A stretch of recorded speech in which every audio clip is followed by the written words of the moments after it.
Wow, buo na si kumpare. Bulok. Sana masira ulit. Deserve naman yon. Habang mo kasi. Kala mo kung sino ka mag-build, bulok ka naman. Wala kang ang CNC crankcase.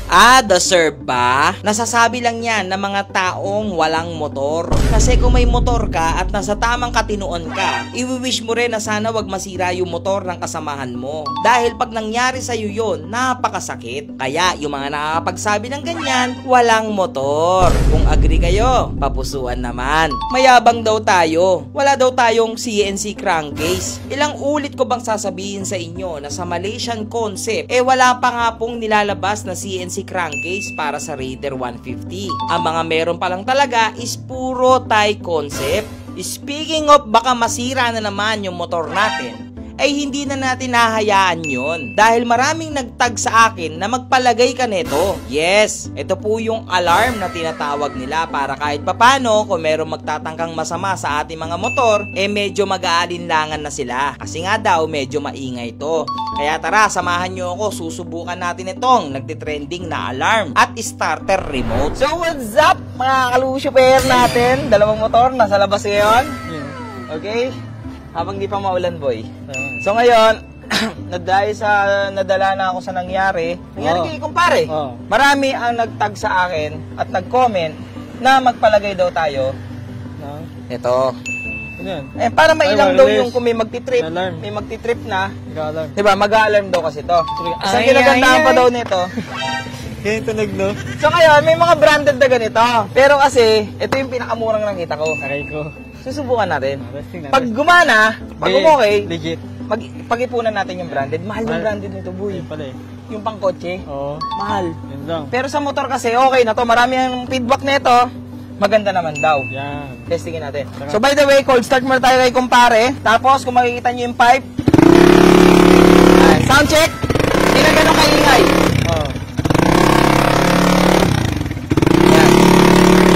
Yan yung pipe natin ngayon. Palit sila, palit. Ito na yung GP2.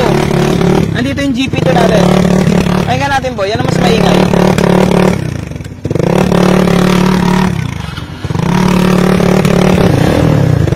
Mabase kasi ito, no? Ito kasi mabase. Ito, malutong. Nakatropa natin, no? Ano, punta mo tayo kay Russell. Tara. Init. Woo!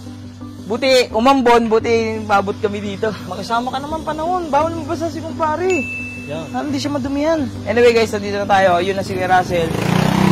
Pinag-aaralan na niya. Kung po pwede ba. Pero may mga hindi ganyan ba na hindi po pwede? Kasi FI, no? Pero kaya nga nung kay Russell yan. Kaya nga niya yung saksakan ng kuryente ng bahay nyo. Nakakabit sa motor mo, pwede. Pagka-on mo, mag-on din to, no? Ayaw niya.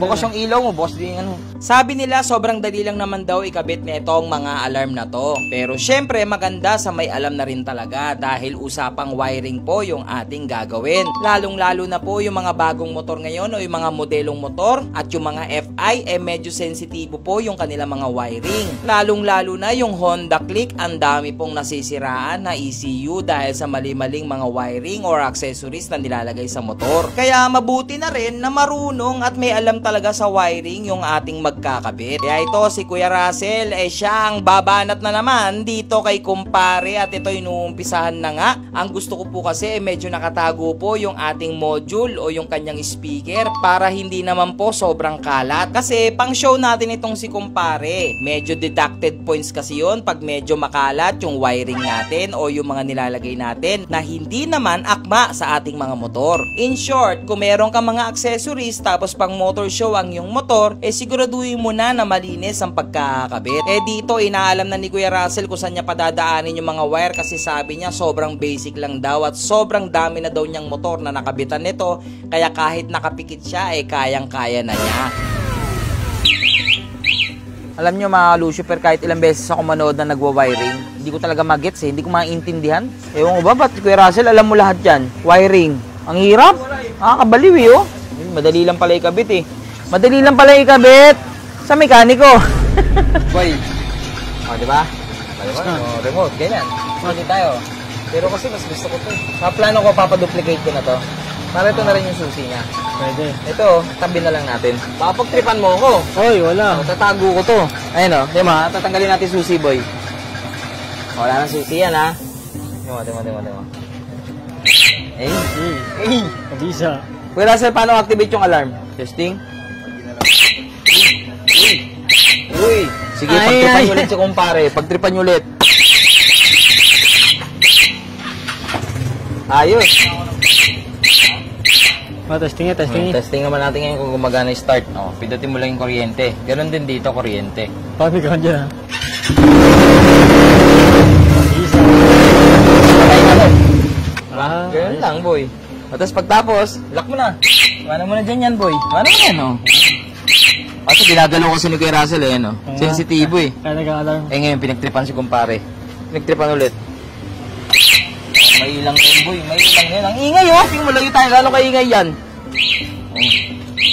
Oo, may ingay, Ha? boy. May ingay. Hindi, nakamic kasi tayo, Alam mo. Pero rinig kaya, rinig yan, Ang layo na natin, boy. Ano yung truck? Angas na. Try natin ngayon, dito ka.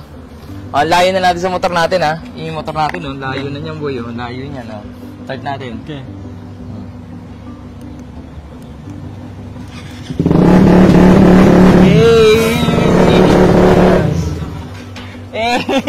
Pwede na. So yung mga kalusuper natin, ayos, di ba? Ayos yung ating ngayon. Hindi na tayo masyadong maano si kumpare. Oo. Pero kasi, parang di na maulit yung nangyari Oo, tama. last time. Pero ngayon, naisip ko palagyan na rin si... Oo nga, ito rin. Palagyan na rin natin. Parasit na din. Para, ito kasi pang araw-araw natin sa paboy. Ha? Last one. Hey! Ayos yun. Alam mo, kotse, Kotse. Alam mo, nakabiyos, Pag pag boring ka sa buhay, Yan, pag boring ganyan. ka sa buhay, ganito gawin mo, boy. Pindutin mo lang to.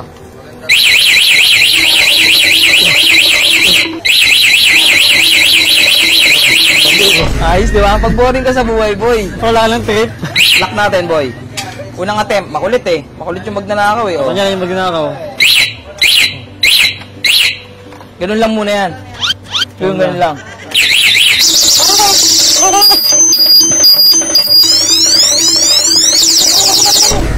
Ayos ba? Kabisa. So, buhay lang si kumpare. Suwi na kami. Palagyan natin si Lucy. Lucy, huwag kang magtampo, ha? Mas kailangan mo nito. Kasi ikaw yung kahit namin, pandayo namin,